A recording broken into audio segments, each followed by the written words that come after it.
begin our discussion on parameter estimation.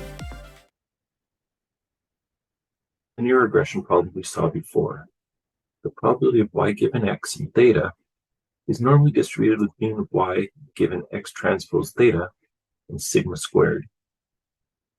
Y is equal to x transpose theta plus epsilon, where epsilon is normally distributed with mean 0 and variance sigma squared. Our dimensional vector theta are the parameters we want to find. We assume that we have training set D consisting of n inputs, x1, x2 through xn, and their corresponding observations, y1 through yn. One graphical model is given in the right-hand corner. Third random variables are shaded. Deterministic or known values are there without circles.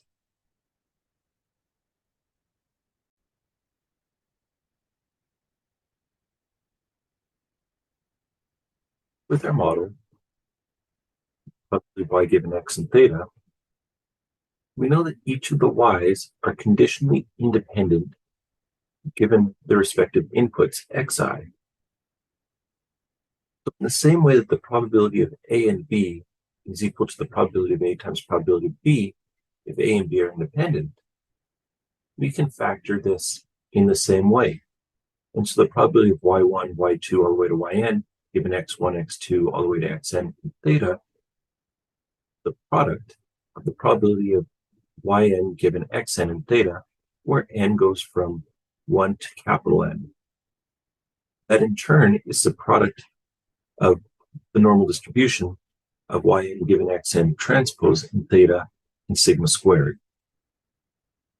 Here the x, capital X, is the set of xn's, and y is the set of targets y. These are the training inputs and the training targets.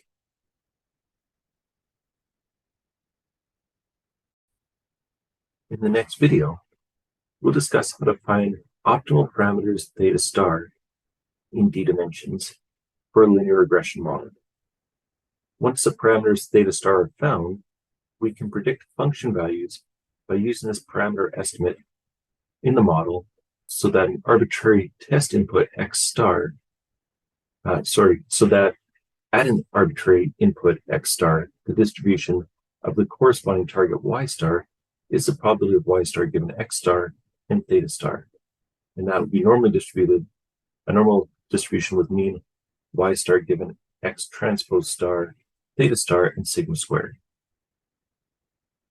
In the following, we'll have a look at parameter estimation by maximizing the likelihood, topic that we've covered previously in this course.